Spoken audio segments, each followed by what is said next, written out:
давно это было, в каком-то южном штате. Мы с моим другом Биллом поехали в один маленький городишко.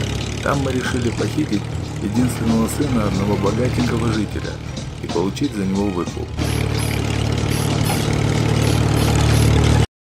Нашей целью был пацан лет 10 по имени Джонни, рыжий и конопатый. Он кидался камнями в кота, сидящего на заборе рядом с домом, когда мы подъехали уже ближе к вечеру.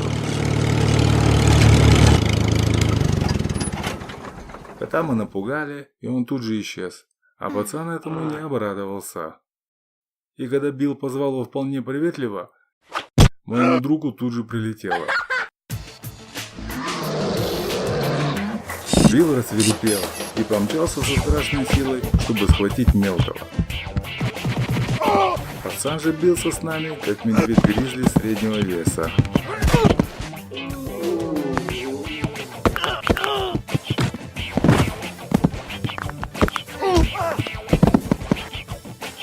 Но мы все-таки схватили его, засунули в машину и увезли в нашу пещеру.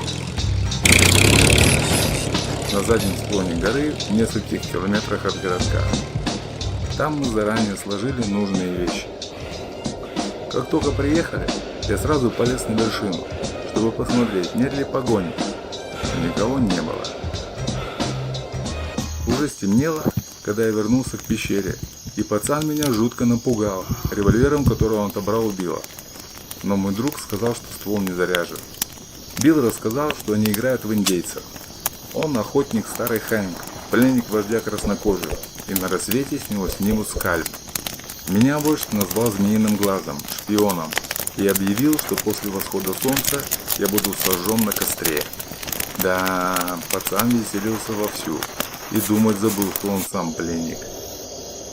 За ужином вождь ел и без умолку говорил, что ему здесь очень нравится, что он терпеть не может школы девчонок, что у них 5 щенков, что попугай может говорить, а обезьяна и рыба нет, что у отца просто куча денег. Каждые минут 10 пацан вспоминал, что он индеец, и, схватив револьвер Билла, крался на цыпочках, чтобы выследить проклятых бледнолицых. Иногда он испускал боевой клич, от которого охотника старого Хэнка просто бросало в дрожь. Билла пацан запугал с самого начала. Перед сном я спросил вождя, не хочет ли он домой. Он ответил, что нет, ведь дома скукотища и надо ходить в школу. И сразу забеспокоился, не собираюсь ли я отвезти его обратно домой. Получив ответ, что он останется в пещере, сразу успокоился. Легли спать часов в 11. Что пацан убежит, мы не боялись. На рассвете меня разбудил визг Билла. Не крик или рев большого и сильного мужчины, а жуткий визг истеричной женщины, увидевшей мышь. Вождь сидел на груди Билла и пытался снять с него скальп нашим ножом, как и обещал накануне вечером. Я отобрал у пацана нож и снова уложил его спать. Но дух Билла был окончательно сломлен, и он больше не сомкнул глаз. Я было задремал, но вспомнил, что вождь обещал сжечь меня на костре после восхода солнца. Спать мы больше не ложились. Утром я пошел на разведку, а Билл остался с рыжим. Они мирно готовили завтрак, варили картошку, как настоящие друзья. Но в какой-то момент пацан закинул Биллу за шиворот картошку в пылу с жару. Мало того, раздавил ее. Додумался же мелкий злодей.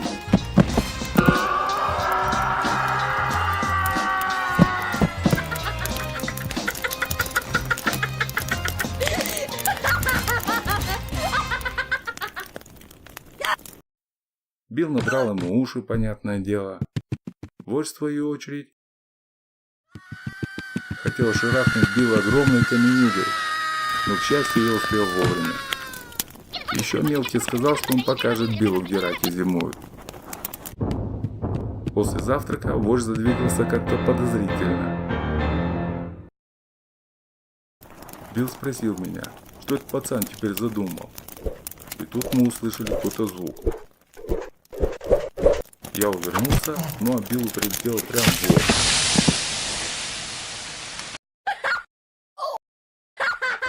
Пока Билл отходил, я решил написать письмо с требованием выкупа и побыстрее его отправить. Потом поймал пацана, напугал, что отведу его домой, заставил помириться с Биллом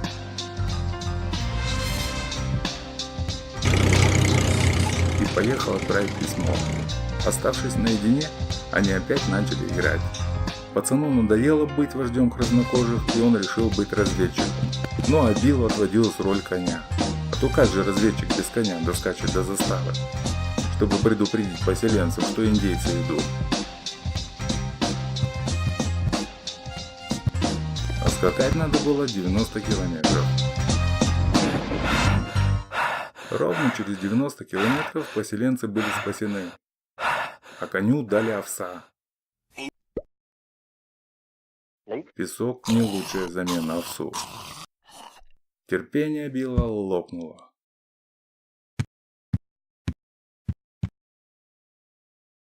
Он показал пацану дорогу и отправил его домой. Пацан вернулся в пещеру. Когда я пришел, Билл мне рассказал, что вождь его так достал, что он решил отказаться от выкупа, несмотря ни на что. Я его внимательно слушал, потом спросил, нет ли у него проблем с сердцем. Затем попросил его обернуться. Испугавшись за Билла, я его успокоил, что сегодня все должно закончиться.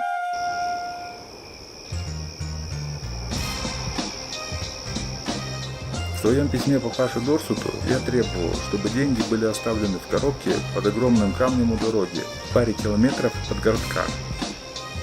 Если бы полицаи устроили засаду, я бы их увидел за километр. Проверив, что все чисто, я забрал оставленную коробку. Но в коробке вместо денег мы нашли записку, в которой достопочтенный господин Дорсе любезно предложил нам заплатить $500 за то, что он согласится взять Джонни обратно. В конце он добавил, что лучше, если мы приведем сына ночью, потому что он не отвечает за то, что сделают соседи с тем, кто вернет Джонни домой. Я был разозлился, но Билл умолял меня согласиться, ведь еще одна ночь с этим чертенком, и ему либо крышка, либо дурдом. Так что я согласился.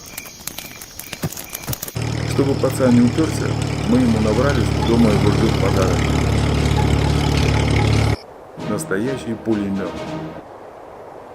Что надо забрать его и вернуться в пещеру.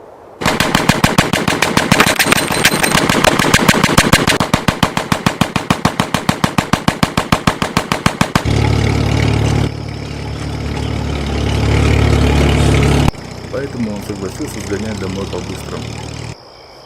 Боясь разбудить соседей, мы оставили машину недалеко от городка.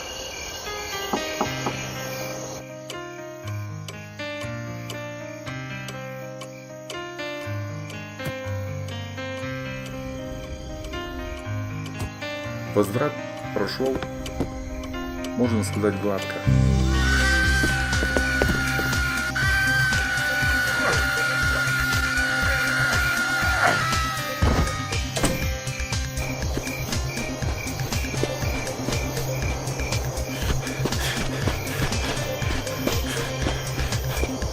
Я никогда не видел, чтобы Билл так быстро убегал.